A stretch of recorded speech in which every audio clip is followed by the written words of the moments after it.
नमस्कार प्यारे बच्चों, कैसे हैं आप? आशा करती हूँ अच्छे होंगे। तो आज हम करेंगे अध्याय कबीर के दोहे।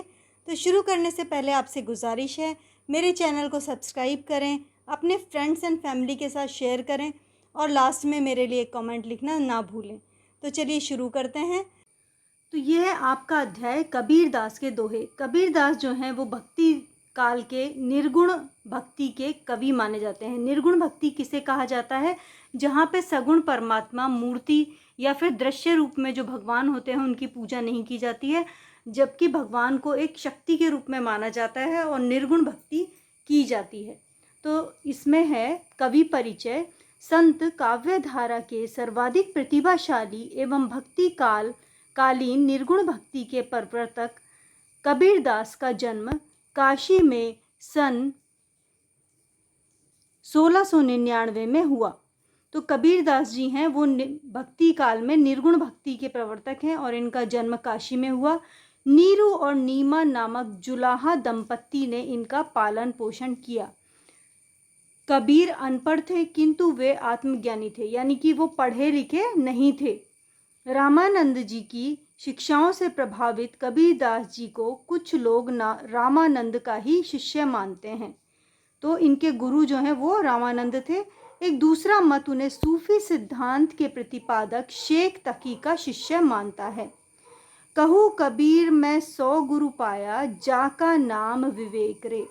इसमें इसका अर्थ है कि कबीर दास जी कह रहे हैं कि मैंने 100 गुरु पाए हैं और उन सभी का नाम क्या है? विवेक। यानी कि उनको उनके ज्ञान में जिस किसी ने भी वृद्धि की वो सभी उनके गुरु हैं। और इसी के आधार पर कुछ लोगों का मत है कि कबीर दास जी किसी व्यक्ति के शिष्य नहीं थे।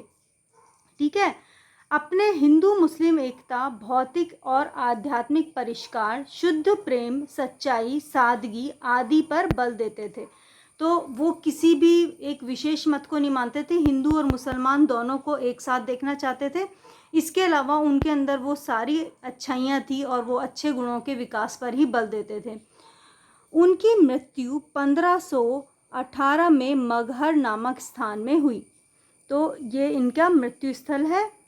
कबीर दास जी की रचनाएं 3 भागों में विभक्त हैं, यानी जो भी कुछ उन्होंने लिखा उसे साखी, सबद और रमैनी जो बीजक नामक ग्रंथ में संकलित है। तो ये 3 भागों में विभक्ति है, साखी, सबद और रमैनी। कबीर की भाषा को प्राय खिचड़ी भाषा या सदुकड़ी भाषा कहा जाता है। खिचड़ी आप जानते ही हैं, विभिन्न दालों को और चावल को मिलाकर खिचड़ी बनाई जाती है। उसी तरह से कबीर दास जी की जो भाषा है वो खिचड़ी थी, क्योंकि वो जहाँ पर भी जाते थे उनकी भाषा के जो लफ्ज़ हैं वो उनके लेखन के अंदर सम्मिलित हो जाते थे, इसीलिए उनकी भाषा को खिचड़ी कहा है। इसमें ब्रज, अवधी, राजस्थानी, अरबी, फारसी आदि के शब्द पाए जाते हैं।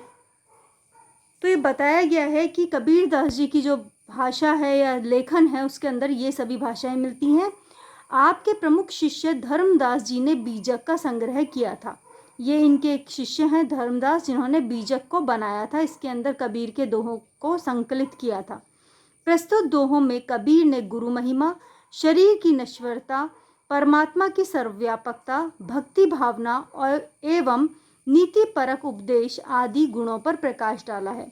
तो ये जो दोहे नीचे दिए गए हैं इसके अंदर गुरु की महिमा, यानी कि हमारे लिए गुरु का इम्पोर्टेंस क्या है हमारी लाइफ में, वो बताया गया है।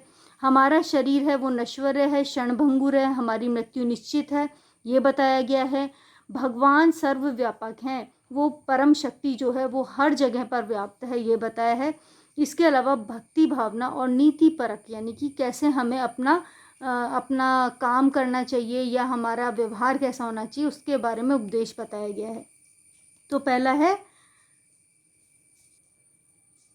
सदगुरु के प्रताप ते मिटी गया सब दुख दर्द, कहा कबीर दुविधा मिटी, गुरु मिलिया रामानंद। सदगुरु जो अच्छा गुरु होता है, प्रताप यानी प्रताप, उनका जो तेज है वो मिट गया यानी समाप्त हो गया सब दुख दर्द। कबीर दास जी कहते हैं उनकी दुविधा, उनके सामने जो भी तकलीफ थी, जो भी कष्ट थे वो मिट गए हैं, उनको गुरु मिल गए रामानंद। तो इन्होंने कहा है कि एक सद्गुरु जो है उसके प्रताप की महिमा जो है वो इतनी अधिक होती है, अगर हमें एक सद्गुरु मिल जाए तो, कि हमारे जीवन के सभी दुख दर्द जो हैं वो धीरे धीरे समाप्त हो जाते हैं। और कबीरदास जी कहते हैं उसी तरह से मेरी जो जीवन है, मेरे जीवन के सभी दुविधाएं और दुख जो हैं वो मिट गए हैं मुझे। अब हम दूसरे दोहे पे आते हैं। गुरु गोविंद दोऊ खड़े काके लागू पाए, बलिहारी गुरु आपने जिन गोविंद दियो बताए। तो कबीरदास जी कह रहे हैं कि गुरु और गोविंद अर्थात भगवान मेरे सामने दोनों खड़े हुए हैं और मेरा मन इस दुविधा में है, मैं काके किसके पांव लगूं, किसके चरण स्पर्श करूं। तो वो कह रहे हैं कि बलिहारी गुरु आपने, मैं गुरु आपके बलिहारी हूँ, मैं आपके चरण स्पर्श करूँगा, क्योंकि जिन गोविंद दियो बताया, आपने मुझे भगवान से मिलने का रास्ता बता दिया है। तो इस दोहे के अंदर गुरु और भगवान दोनों में से वो गुरु को अधिक महत्वपूर्ण मानते हैं, क्योंकि गुरु हमारा मार्गदर्शन करता है, जिससे हम अपने इस जीवन से मुक्ति पा सकते हैं। माटी कहे कुम्हार से तू क्या रोंदे मोए, एक दिन ऐसा होएगो मैं रोंदूंगी तोए। माटी यानी मिट्टी यानी सॉइल जो है वो कुम्हार से, जो पॉट मेकर होते हैं, पॉटर्स होते हैं, उनसे बोल रही है कि पॉटर्स जो हैं वो जब पॉट बनाते हैं तो वो क्या करते हैं, माटी को अपने पैरों से रौंदते हैं, मथते हैं, तो ताकि वो सॉफ्ट और मुलायम हो जाए और उससे जो भी बर्तन बनाया जाए वो अच्छा हो। तो इस वाक्य में जो मिट्टी है वो कुम्हार से कह रही है कि तू मुझे क्या रौंद रहा है, एक दिन ऐसा होएगा, एक दिन ऐसा आएगा जब मैं रौंदूंगी तो। मतलब हम मरने के बाद हमारा जो ये शरीर है पंच तत्वों से जो मिलकर बना हुआ है, उसमें से एक तत्व है पृथ्वी।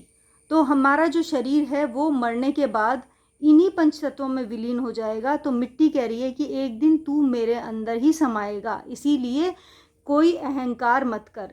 मिट्टी और कुम्हार के माध्यम से इसमें कबीरदास जी ये कहना चाहते हैं कि हमने जो शरीर प्राप्त किया है इसके ऊपर कभी भी अहंकार नहीं करना चाहिए।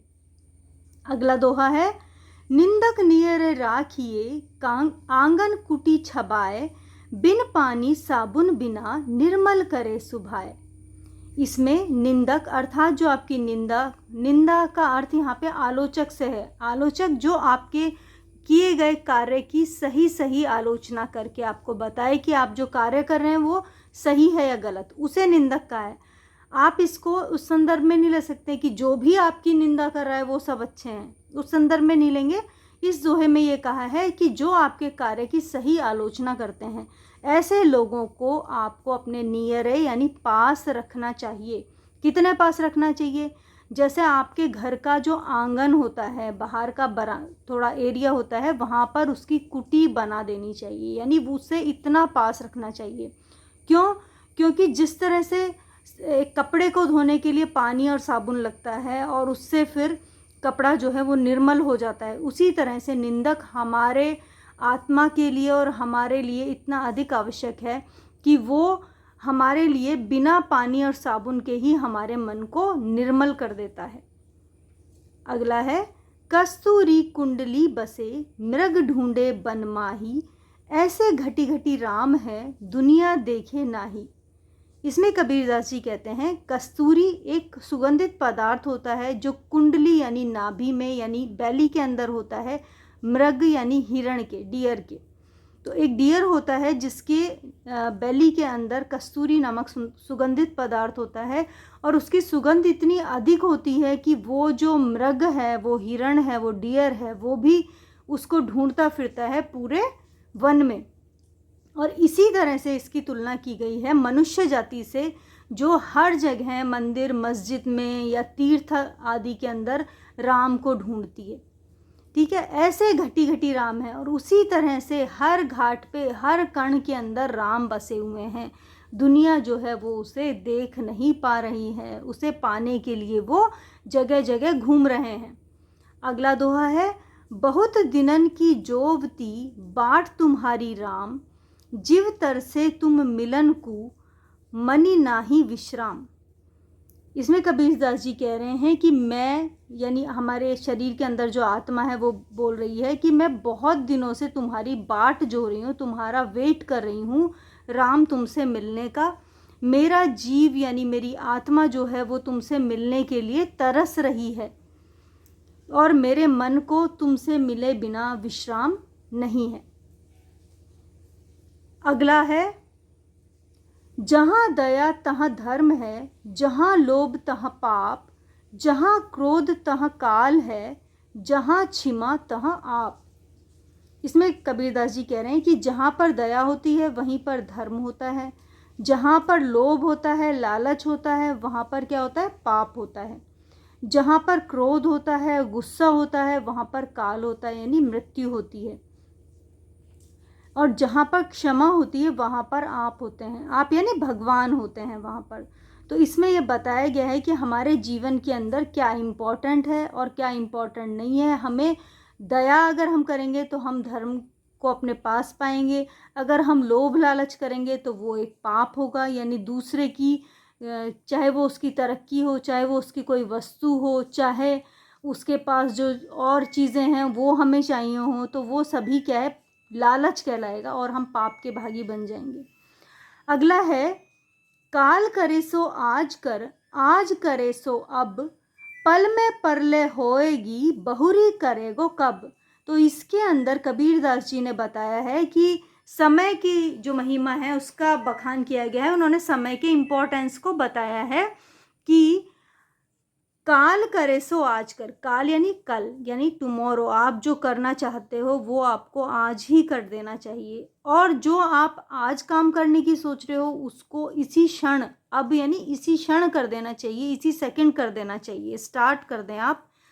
पल में प्रलय हो रे, प्रलय यानी प्रलय, यानी कि कोई भी जैसे अर्थक्वेक हो गया या फ्लड, एकदम से अचानक से कोई ऐसी चीज़ आती है कि हमारा जीवन तहस नहस हो जाता है, तो उसको आने में कोई बहुत समय नहीं लगता है, एक पल में प्रलय आ जाती है, एक सेकंड के अंदर प्रलय आ जाती है। बहुरी करेगो कब, और उसके अगर तुम अभी नहीं करोगे तो फिर इस काम को कब करोगे। तो इसलिए कबीरदास जी वो कहना चाहते हैं कि आप किसी भी काम को कल करूँगा ऐसे टालें नहीं, जिस भी काम को करने की सोचें उसे तुरंत स्टार्ट कर दें, क्योंकि समय बहुत ही मूल्यवान है। अगला है, दुख में सुमिरन सब करें, सुख में करे न कोई, जो सुख में सुमिरन करे तो दुख काहे को होए। इसमें वो कह रहे हैं कि दुख जब मनुष्य के ऊपर आता है तो सुमिरन यानी याद करना, तो सुमिरन किए करते हैं सब, किसका सुमिरन करते हैं, भगवान का, लेकिन सुख में करे ना कोई, लेकिन जब आदमी सुखी होता है तो भगवान को वो ध्यान नहीं करता है।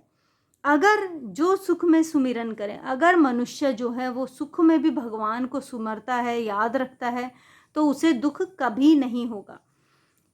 इस दोहे के अंदर वो कहना चाहते हैं कि जब हम सुखी होते हैं तो हम क्या करते हैं, उस सुख में इतने अधिक खो जाते हैं कि हमारे जीवन का उद्देश्य हमें याद नहीं रहता है। हमारे जीवन का उद्देश्य जो है, हमारे सभी धार्मिक ग्रंथों में कहा गया है कि आपका जीवन केवल आपके लिए नहीं है, आपका जीवन इसलिए है, भगवान आपको जो सुख समृद्धि दे रहा है वो इसलिए दे रहा है कि आप अपने साथ ही कुछ ऐसे लोगों को भी ऊपर उठाएं या उनके ऊपर भी ध्यान दें जो बहुत नीचे हैं आपसे। लेकिन होता क्या है कि आदमी जब सुखी हो जाता है तो वो केवल खुद का सुख, इसमें भगवान ये नहीं कह रहे हैं कि उनको याद करने का मतलब है आप मंदिरों में जाओ, मस्जिदों में जाओ, दान करो, भगवान मंदिर में बहुत अधिक दान करके आओ, ये नहीं है उसका अर्थ। उसका अर्थ है कि अगर आप ऊपर उठ गए हैं तो आप अपनी मानव जाति के उत्थान के लिए भी कार्य करें। अगला है, जाति न पूछो साधु की, पूछ लीजिए ज्ञान, मोल करो तलवार का, पड़ा रहन दो म्यान। तो इसमें कह रहे हैं कि हमें जाति नहीं पूछनी चाहिए साधु की, साधु विद्वान व्यक्ति जो ज्ञान के भंडार हैं, ऐसे लोगों की हमें जाति नहीं पूछनी चाहिए। क्योंकि अगर जैसे किसी सोसाइटी में, समाज के अंदर क्या होता है, जाति धर्म के आधार पर भेदभाव किया जाता है, और ऐसे में नीची जाति जिन्हें कहा जाता है, अगर उसके अंदर कोई विद्वान आदमी है तो लोग उसे भी सम्मान नहीं देते। तो ऐसा नहीं करना चाहिए। साधु आदमी, विद्वान आदमी है, उसकी जाति नहीं पूछनी चाहिए, उसका जो ज्ञान है उसका वैल्यू होना चाहिए, उससे जो भी ज्ञान आपको प्राप्त हो रहा है वो ज्ञान आपको ले लेना चाहिए। मोल करो तलवार का, आप लोग तलवार जब आप कोई तलवार खरीदने गए जैसे, तो आप क्या करते हो? तलवार को देखते हो। तलवार यानी सोर्ड, उसका जो धार है उसको देखते हो, वो कितनी भारी है, कितनी हल्की है, उसका शार्पनेस क्या है, ये सब देखते हैं।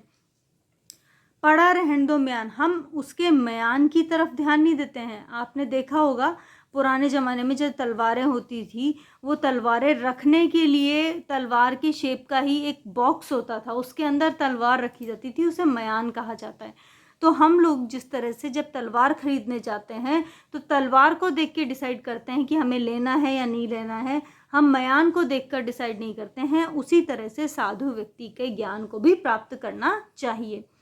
तो इसी के साथ ये अध्याय समाप्त होता है। अपने दोस्तों के साथ शेयर करें, प्लेलिस्ट को चेक करें। धन्यवाद।